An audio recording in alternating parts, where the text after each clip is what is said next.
여러분, 이긴다가 하는 말은 좋은 말일까요? 나쁜 말일까요? 좋은 말이죠. 이겼다. 이긴다는 말은 참 좋은 말입니다. 이겼다는 말은 신나는 말이죠. 이보다 더 놀라운 신나는 말이 있을까요? 올림픽 경기에 보면 이긴 선수들의 얼굴 보세요.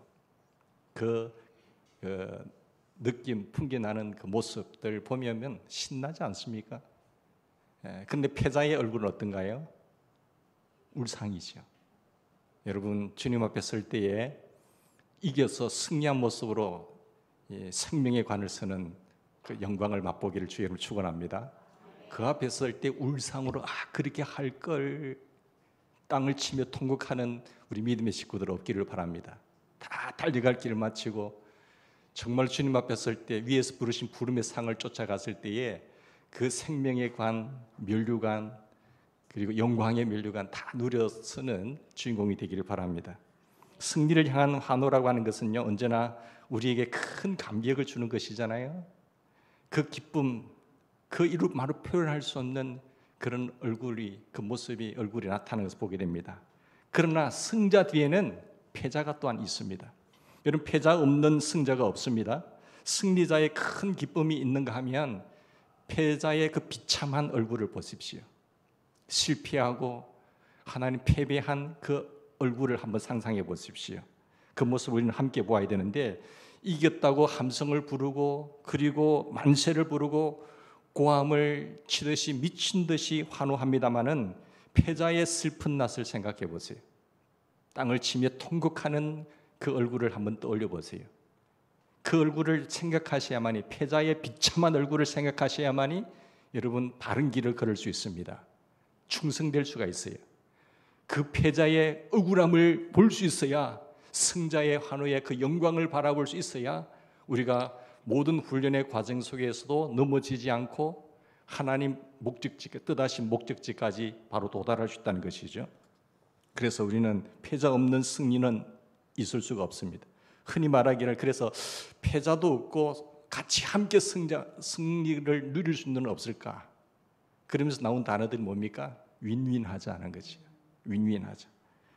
나도 이기고 너도 이기는 그런 승리라야 진짜 승리잖아요.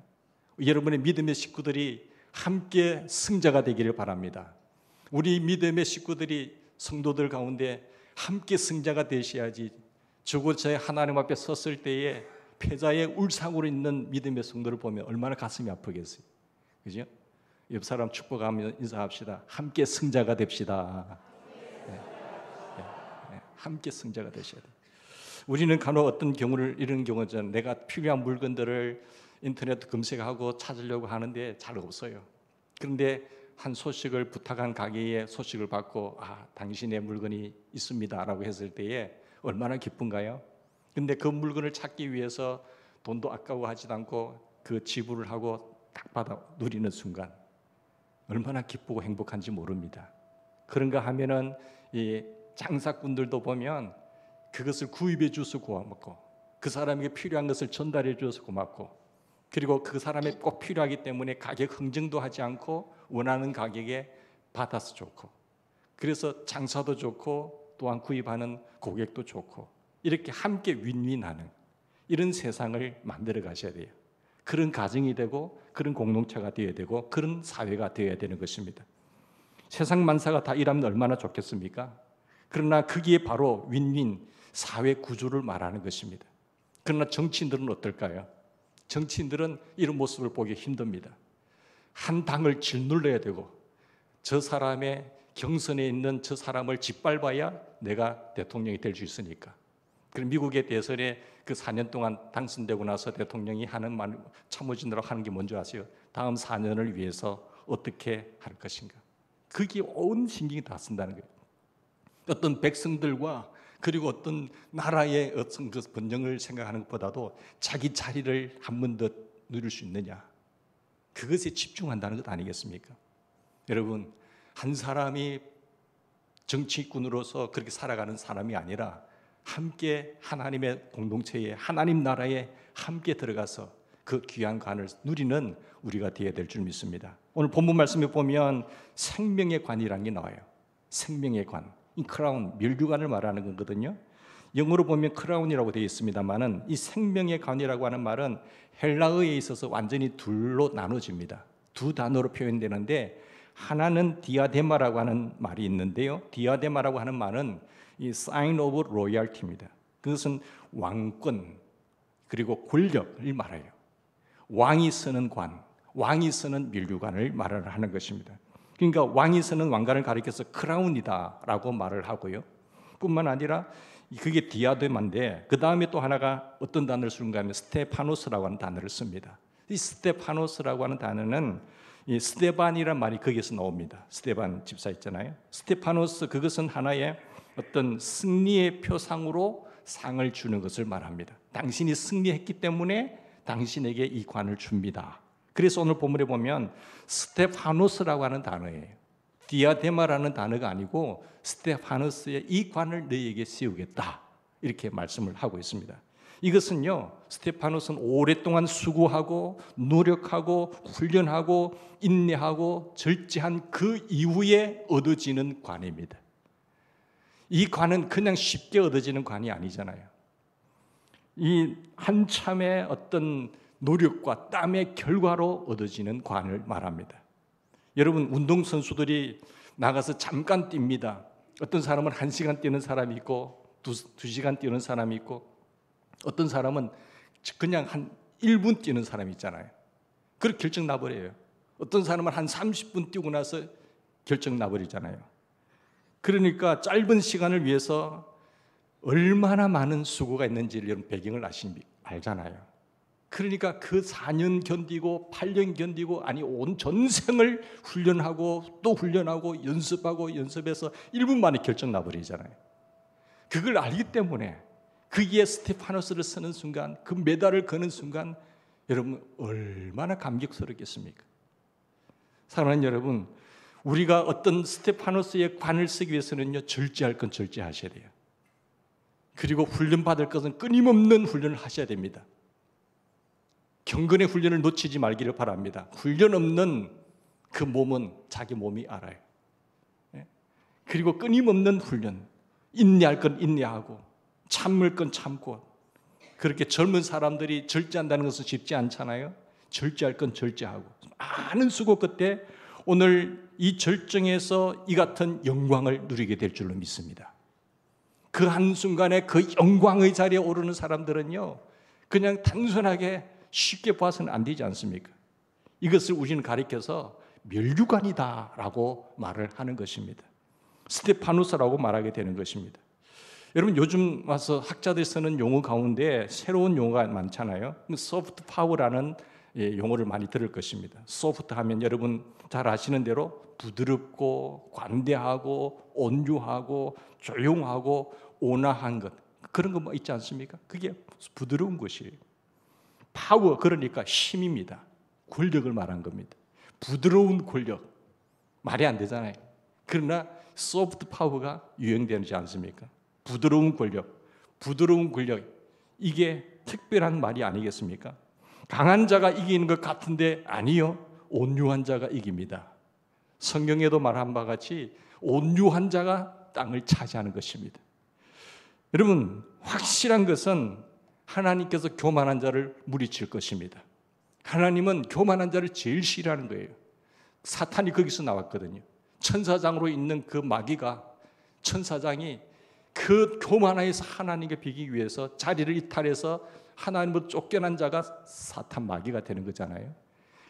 교만은 패망의 선봉입니다. 넘어집의 앞잡이인 거예요. 그리고 하나님은 교만한 자를 절대로 두지 않습니다. 하나님은 반드시 확실하게 교만한 자를 물리치십니다. 그래서 마귀를 대적하고 마귀를 물리치라는 게 그 말이에요. 사랑하는 여러분, 경기에 보십시오. 경기나 여러 가지 게임 보니까 뭐 잘났다고 떠들다가 부끄러움을 당하는 사람 있잖아요. 아, 나는 할 수 있었는데요 라고 하면서 경기에서 완전 패자가 되는 사람. 그렇지 않습니까? 교만한 자를 하나님은 낮추십니다. 스스로 낮추지 못하면 하나님이 그냥 낮춰버리세요. 강한 자가 패하고 오히려 부드러운 자, 온유한 자, 그리고 화평한 자가 이기는 거기에 놀라운 역사적 의미도 있고 심판적 의미가 거기에 있고 성서적 의미가 바로 거기에 있는 것입니다. 그래서 요새는 소프트 밸류라고 하는, 하드 밸류라고 하는 단어를 씁니다. 가치를 말하는 건데요, 유형적 가치라는 게 있지 않습니까? 유형적 가치가 뭡니까? 자본, 지식, 실력 이런 것들, 그리고 어떤 설비 이런 것들은 하드웨어라고 하는 말처럼 이런 것이 하나의 유형적 가치로 등장하는 시대입니다. 이 유형적 가치가 받쳐줘야 되지요. 좋은 것입니다. 그런가 하면은 무형적 가치가 있습니다. 그것은 이미지라든지 장사하는 사람들에게, 또한 상업하는 사람들에게 뭡니까? 고객 만족도, 보이지 않는 것들입니다. 이미지를 심어주는 것, 고객을 만족하게 하는 것, 일하는 사람들이 얼마나 기쁨으로 열심히 행복하게 일하는가, 얼마나 보람과 의미를 느끼면서 일을 하는가, 이것은 무형적 가치예요. 그러나 유형적 가치도 중요하지만 그 유형적 가치를 움직이는 힘은 어디서 오느냐? 무형적 가치에서 온다고 말을 합니다. 여러분, 이것을 소프트 밸류라고 하는데, 소프트 파워라고 하는 것은 뭘까요? 이런 가치의 그 파워는 어디서 올까요? 그렇죠. 소프트 파워라고 하는 것은 뭔가 하면은 소프트 밸류를 창출하는 정신적 에너지를 말해요. 그 어떤 유형 가치를 이끌어 갈 수 있는, 움직일 수 있는 그 파워, 에너지 혹은 창의적 아이디어를 총칭하는 말이 소프트 파워라고 말을 하는 것입니다. 여러분, 누가 이기죠? 물력입니까? 권력입니까? 체력입니까? 심력입니까? 지력입니까? 아닙니다. 학자들은요, 그 모든 이긴 자의 승리에 좌우하는 그 힘은 체력이 아니라 심력이라고 말을 합니다. 은혜라는 것이. 그 심력이 80%고 체력이 20%, 혹은 다른 말로 지력이 20%라고 말을 하는 것입니다. 즉 마음의 힘이지요. 그래야 사실은 체력마저도 그 심력에서, 정신적인 힘에서, 마음의 힘에서 체력도 나온다고 말을 하는 것입니다. 마음이 흐트러지면요, 다 무너지는 것입니다. 그래서 성경에 가장 중요한 말, 무릇 지킬 만한 것보다 뭘 지키라고요? 네 마음을 지켜내라 하는 것입니다. 내 마음에 계신 주님이 임재하시고 주님이 함께 하시면요, 못 이룰 것이 없습니다. 그 하나님의 평강과 하나님의 은혜와 그 능력으로 그것을 이끌어갈 수 있는 모든 파워를, 유형적 가치를 다스려 나갈 수 있는 그 에너지는 바로 마음이라는 것을 이야기하는 겁니다. 여러분, 얼마나 이것을 날마다 새롭게 느끼고 있습니까? 얼마나 확실하게 체험하고 있습니까? 오늘 여러분의 건강이 밥으로 됩니까? 아니면 보약으로 됩니까? 약으로 됩니까? 운동으로 됩니까? 아닙니다. 사람들은 뭐 좋은 보약을 먹으면 된다고 하죠. 80%가 뭔지 아세요? 마음이에요. 예수를 잘 믿으라는 거예요. 은혜에 있는 삶을 살아라는 것 아니겠습니까? 마음이 무너지면 모든 것이 다 거기에서 악순환이 온다라고 말을 하고 있습니다. 마음의 은혜가 없으면은 보약은요, 독약이 되는 것입니다. 좋은 약이 화학 반응이 마음에 들어가서 다른 반응을 일으켜서 그 보약이 뭐가 된다고요? 독약이 된다라는 말씀이 있습니다. 독약, 보약, 중독증으로 죽더라고요. 약을 너무 많이 먹어가 죽더라고요. 나는 살려고 먹을 이 약을 먹었는데 그게 독약이 돼가지고 죽더라는 것이죠. 그러니까 운동하다가 꼬꾸라집니다. 아무것도 소용없어요. 결국은 뭡니까? 여러분, 심적입니다. 마음의 힘, 다른 말로 말하면은 영적이요, 영적인 힘이 있어야 된다는 것을 말씀을 하고 있습니다. 그것이 문제입니다. 그래서 운동 경기를 보면요, 운동 경기 속에서도 여러분 가만히 보면은 심력이 작용하고 있습니다. 그 심력이 떨어질 때 또 분위기를 위해서 으쌰으쌰하잖아요. 그러면 정신을 차리고 안정을 찾게 돼요. 다 그 싸움이거든요. 그러니까 이 심력이 크게 작용하는 것이, 특별히 이 크리스찬들, 하나님을 의지하는 사람, 주님의 은혜를 의지하는 사람은요, 기도하고 거기서 평강을 찾고 용기를 찾고 자기의 실력을 발휘하는 겁니다. 거기서 훨씬 더 승자가 될 가능성이 높죠. 현대에 있어서 여러분 성공하려면은 3M이 있어야 된다고 말을 합니다. 3M이 뭔가 하면 M자로 시작하는 석자를 말하는데, 첫 번째는 미션이라는 단어예요. 미션. 그리고 M, 미닝이라는 단어. 그런가 하면은 머니. 이 세 단어를 3M이 있어야 된다라고 말합니다. 이 세 가지가 균형적으로 작용을 해야 합니다. 그래서 미션인 이 사명이 있어야 되고, 그리고 의미를 발견하는 미닝이 있어야 되고, 그리고 거기에 재정이 따라줘야 된다라는 것입니다. 사명은 목적을 말합니다. 무슨 일을 하든지 여러분 목적이 분명해야 됩니다. 내가 이걸 왜 하느냐, 어디를 향하느냐, 그 목적이 높아야 돼요. 언제나 여러분 무슨 일을 할 때 동기를 물으셔야 됩니다. 내가 왜 교회에 나가는지, 내가 이런 선택의 기로에 누워있을 때 왜 이걸 선택하는지 동기를 물으셔야 되는 거죠. why라는 단어잖아요. 그 다음에 what, 무엇을, 그 다음에 how입니다. 어떻게, 방법이 거기서 나오잖아요. 그러니까 여러분 무슨 일을 하든지 목적이 크고 높아야 되고 분명하셔야 됩니다. 이게 문제인데, 내가 왜 이 일을 하느냐, 동기가 얼마나 고상하냐, 거기에 다 문제가 있습니다. 낮은 처지에 있고 너절하고 형편없는 그러한 그것이 목적이 된다고 한다면 그 인간은 보나마나 비참한 겁니다. 시간 문제예요. 왜? 오늘의 결과는 처음에 그 출발점이 잘못됐기 때문에 그래요. 시간 흘러가면 흘러갈수록 결과는 그런 인생이, 비참한 인생이 된다는 것을 우리가 알 수가 있죠. 여러분, 모든 일의 전체가 다 망가지는 것입니다. 높은 목적, 고상한 목적, 절대적인 것, 그 높은 목적을 가지고 행해야 어떤 일을 하든지 힘이 있어요. 어떤 일을 하든지 하다가 포기하지 않습니다. 좌절하지 않습니다. 그게 용기가 생겨나는 것이고, 또 거기에 지혜도 있는 것이고요. 이게 뭡니까? 미션이란 말이에요. 사명의식인 거지. 이 사명의식이 분명하기를 주의 이름으로 부탁합니다. 두 번째, 보람이 있어야 돼요. 의미가 있어야 된단 말이에요. 미닝이 있어야 되는 거예요. 오늘 아침에도 여러분 부엌일을 하면서, 집안일 하면서 여성분들, 아이고 내가 이 처지로 이렇게 살아야 되겠느냐, 보람을 느끼는지 안 느끼는지 자기 생각에 따라서 달라지지 않았습니까? 내가 하는 그 일에 의미를 둡니까? 의미를 두지 않습니까? 짜증스럽게 생각한다고 한다면, 무슨 집안일이든지 직장일이든지 무슨 일인지 짜증스럽게 생각하면 그건 의미를 발견하지 못한 사람이에요. 여러분, 의미가 분명하면요, 여러분 그게 가치를 발견하잖아요. 보람을 느끼게 돼 있습니다.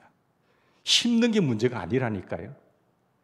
이 일이 정말로 하나님께로부터 하나님 기뻐하시는 일이라고 생각하신다면, 여기에 정말로 의미가 있다고 생각한다면 여러분 그 길을 감당하는 것이죠. 고난의 길이라고 하더라도 아주 충만한 의미를 만끽하면서 살아가게 됩니다. 무슨 일을 하든지 그것이 바로 힘이요, 그것이 성공이요, 그리고 경제적인 여건이 그게 따라주면 되는 거예요.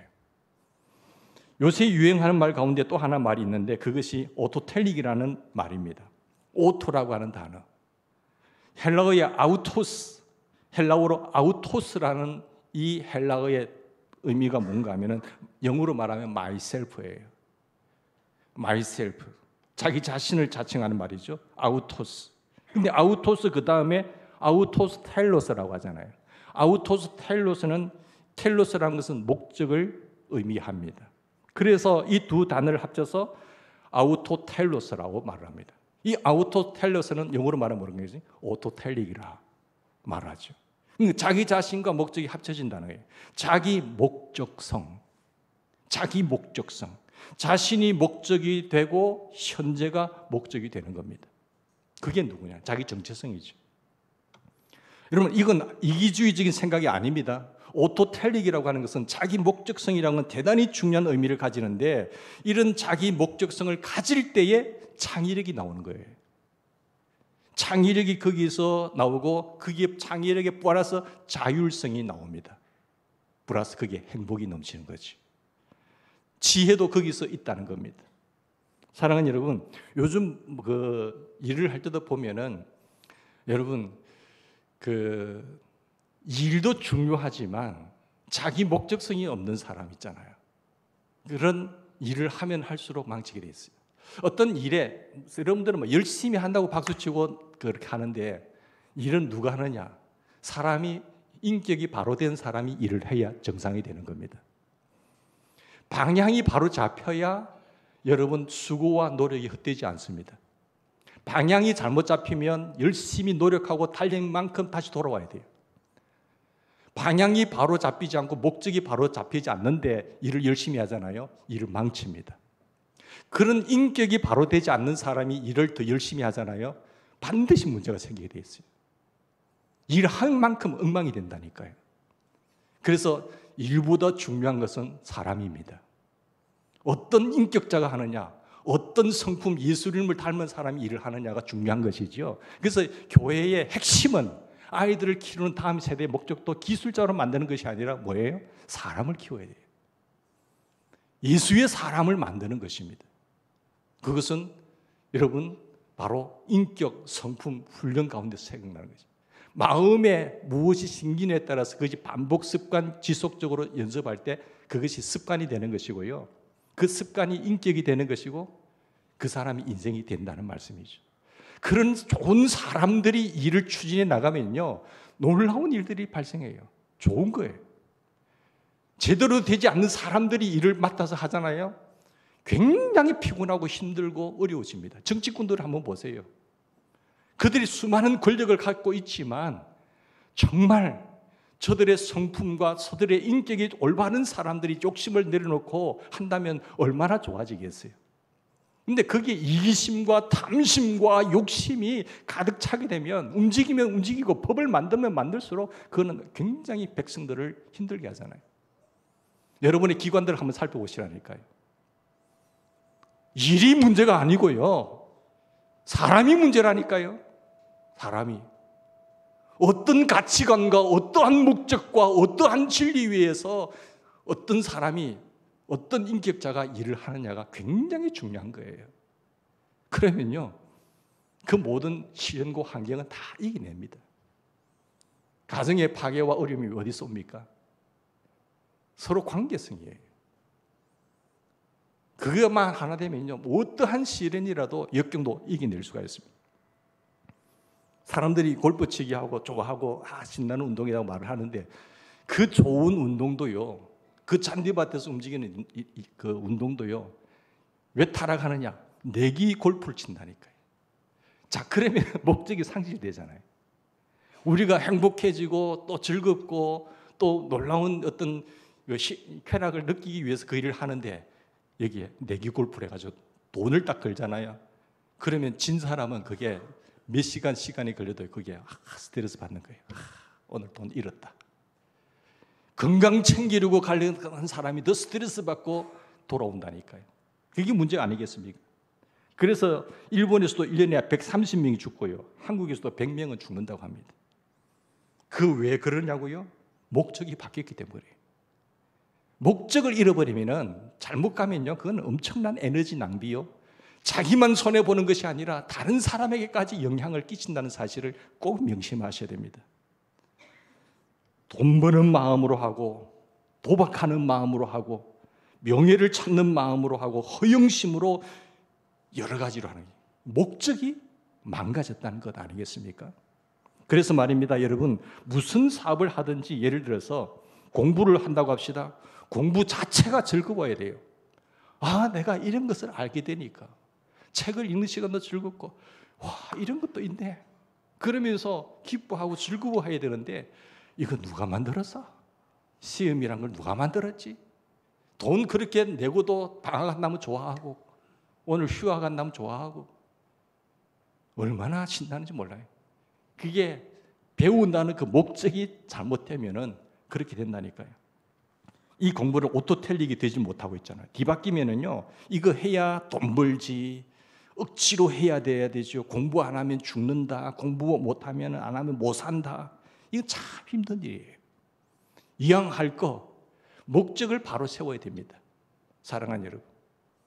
그러니까 우리가 다음 세대 하잖아요. 다음 세대는 한 세대가 바로 못 가면 그 다음 세대 수용성이 그대로 닮아가면 그게 무서운 겁니다. 교회에서 1시간 이거 갖고 안 되는 거예요. 제일 그 아이가 많이 접촉하고 있는 시간들이 누구와 제일 접촉 시간이 많은가를 보셔야 돼요. 부모 그대로 자녀들이 그대로 내려갑니다. 똑같이 앉아 있더라고도 아이들은요, 그 수용성이 이 문제에서 들어오지를 않잖아요. 그대로 닮아간다니까요. 여러분, 그런가 하면은 공부도 그렇지만 결혼까지도 마찬가지예요. 결혼의 목적이 어디 있느냐는 거예요. 내 오토텔릭이 뭐냐? 돈벌이 하는 것입니까, 결혼이? 늙음하게 같이 함께 신세지기 위해서 결혼합니까? 그거 아니지 않습니까? 그러니까 목적이 어디론가 가버렸다고요. 자기 목적성을 잃어버리면 무엇이든지 타락하는 겁니다. 내가 이걸 왜 하는지 그 동기와 목적이 분명하지 않으면 그게 방법도요, 아무리 좋은 방법을 해보세요. 되는가? 안 되거든요. 보세요. 여러분, 승리가 무엇입니까? 바로 이 목적성에 있는 겁니다. 이 목적성, 그런 상태를 다른 말로 뭐라는 줄 아세요? 충성이라고 합니다. 이 목적성. 충성이라는 건 헬라어의 피스니스라고 쓰는 단어예요. 피스니스는 뭐냐? 신실하다, 신실성, 그리고 바르다는 거예요. 신실, 믿음이라는 단어가 여기서 나옵니다. 그리고 충성이는, 우린 충성은 뭐 열심히 하는 것 충성이라고 생각하잖아요. 바르게 하는 것이 충성이에요. 아니면 아닌 거고, 그리고 정직하게 하는 거예요. 그게 충성이라는 겁니다. 하나님의 진리를 위해서 세상에 물길이 치고 들어온다고 하더라도 지켜낼 수 있는 그 믿음, 그러면서 순교하는 거예요. 그게 충성입니다. 이게 믿음이라는 것이죠. 내가 나를 믿고, 내가 남을 믿고, 남이 나를 믿고, 신용도가 높아져야 되는 거죠. 이게 믿음이라는 것 아니겠습니까? 여러분, 순종이라는 것이요, 믿음이 없이 됩니까? 안 되잖아요. 이 믿음은 어디서 오죠? 하나님의 말씀에서 오는 거거든요. 말씀이 없는 사람이 믿음이 있을까요? 없죠. 그 사람이 순종합니까? 안 돼요. 순종이 없는데 복이 있다고요? 없는 거예요. 복이라고 하는 것은 결국은 말씀에서 출발해서 믿음을 거쳐서 순종이라는 애를 심을 때에 복의 열매가 생긴다는 것 아니겠습니까? 사랑하는 여러분, 내가 지향하는 목적, 높은 목적에 합당한 그러한 목적에 대한 충성, 그리고 내가 세운 목적에 대해서, 신실한 목적에 대해서 충성, 내가 얼마나 충성했느냐에 따라서 내 생이 결정되는 겁니다. 결정되는 거예요. 이걸 깨닫지 못하면 마지막에 가면 어떻게 되는 줄 아세요? 완전 땅을 치면서 통곡하게 되는 거예요. 주님 앞에서. 그러니까 목적의 의미, 실패와 부끄러움으로 끝나는 인생이 아니라 이것은 목적의 의미에 따라서 달라진다는 것입니다. 그리고 거기에 내 전체를, 온 정력을 기울이며 동시에 그 기울어진 일을 즐길 수 있는 사람이 되기를 주의 이름으로 축원합니다. 일을 해서 뭐 하느냐가 아니고요, 일 자체를 즐기는 거예요. 그리고 섬길 때 섬기는 그 일 자체를 즐기는 거예요. 이게 목적성이 분명히 될 때에 가능한 겁니다. 에릭 프롬은 이런 말을 합니다. 사랑은 주는 것이라고 말하잖아요. 에릭 프롬이 사랑은 주는 것이라고 말을 했는데, 여러분, 분명히 주는 것이 사랑인데 거기에 세 가지가 있어요. 주어서 무엇을 얻자고 하는 대가성으로 주는 것이 있습니다. 내가 이걸 주고 저 사람에게서 내가 얻어내야지, 그러면서 주는, 그건 뇌물이 되는 거예요. 무언가를 바라고 주는 것 있잖아요. 또 한 가지는 줄 수밖에 없어서 주는 것이 있습니다. 빼앗기는 거죠. 강도 만난 것 아닙니까? 나는 주기 싫은데 빼앗겼어요. 그래서 할 수 없이 주는 거예요. 안 줄 수 없어서 주는 것, 이런 주는 것이 있다는 것이. 그리고 마지막으로 창조적으로 주는 것이 있습니다. 그것이 뭔가 하면은 주는 것을 즐기는 겁니다. 베푸는 것이 좋은 거예요. 우리 성도들 가운데 그런 분들이 있거든요. 그냥 그런 은사를 받으신 분 같아요. 그냥 있는 거 나누는 거예요. 요거 주어서 내가 저 사람에게 뭘 받아내, 이게 전혀 없어요. 긍휼의 은사가 있는 사람들, 그냥 베푸는 거예요. 내가 가졌으니까, 하나님께 받았으니까 나도 당신에게 베풉니다. 요렇게 돼야 되는데, 요거 주고 내가 이 사람을 이용해서 내가 어떻게 받아내야지, 요 생각 자체가 그건 잘못된 거예요. 그런 전달되면 거의 다 사람이 전달되지 않습니까? 사랑하는 여러분, 주는 것을 즐기길 바랍니다. 베푸는 것이 좋은 것이에요. 이 자체가 너무 행복한 것이에요. 그러니까 똑같이 주는 것이라고 하지만, 사랑의 이름으로 준다지만 얼마나 큰 차이가 있습니까? 오늘 성경은 말씀합니다. 죽도록 뭐하라고요? 충성하라. 그리하면 생명의 관을, 스테파노스 관을 내게 주리라. 내게 주리라. 내게 주리라. 스무나 교회는요, 7교회 중에 책망을 받지 않은 가장 훌륭한 교회입니다. 이 요한계시록의 마지막에 7교회 나오는데 그 가운데 가장 주님께 칭찬을 받았던 훌륭한 교회, 스무나 교회. 스무나라고 하는 도시는 당시에 에베소라고 하는 도시 다음으로 큰 도시입니다. 지금도 한 2천만 명이 살는데, 한 20만 정도 살고 있는데 지금도 3분의 1이 그리스도인들이에요. 얼마나 도시에 아름답겠어요. 살기에 얼마나 행복하겠어요. 2000년 동안 이 거룩한 신앙을 이어온 도시, 아주 모범적인 그리스도인의 도시 스무나. 그런데 거기에 있는 그 교회를 향해서 주님 메시지가 뭡니까?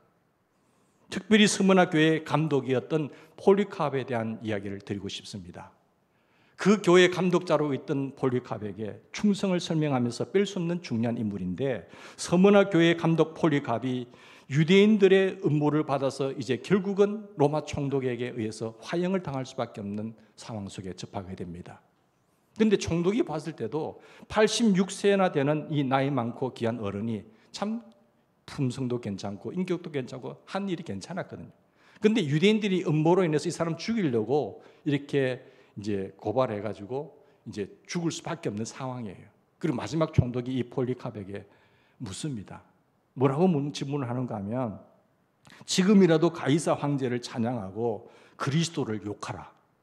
한 번만 욕해라. 그리하면 내가 너를 놓아줄 테니까 조용히 다른 곳에 가서 살게 해줄게 라고 이야기를 하는 거예요. 그러나 폴리카르는 유명한 말을 합니다. 나는 86년 동안 그리스도를 섬겨왔노라. 주님은 나를 한 번도 배신하지 않은 고로 오늘도 나는 주를 배반할 수가 없노라. 주를 위해 사는 것이, 주를 위해 죽는 것이 나에게 최고의 영광이기에. 그러면서 화형을 당합니다. 불태워서 죽임을 당했다는 것이죠. 여러분, 이것이 충성입니다. 정말 진리를 위해서 자기의 목적성을 향해서 나를 세우시고 나를 부르신 그분을 위해서 가는 거예요. 이게 충성이라는 거예요. 죽을 때까지 충성했고, 죽을지언정 충성했고, 죽는 것보다 충성을 더 높은 가치로 생각했기에 그렇게 할 수 있었던 것입니다. 다 얻었다라고 하더라도요, 충성을 잃어버리면 아무것도 아니에요. 그건 자기를 위해서 했죠. 자기 이름을 위해서 했잖아요. 충성이 아니된 사람은요, 마지막에 굉장히 패자의 얼굴의 모습을 하게 될 것입니다. 여러분, 다 얻었다라고 하더라도 충성을 잃어버리면 다 잃은 것이요, 진실을 잃어버리면 아무것도 아닙니다. 정직함을 잃어버리면 그건 낭패입니다. 그것을 잊지 말아야 됩니다. 죽고 사는 것보다도 진실함이 그 위에 있고요, 그것이 충성된 것입니다. 기도하십시다.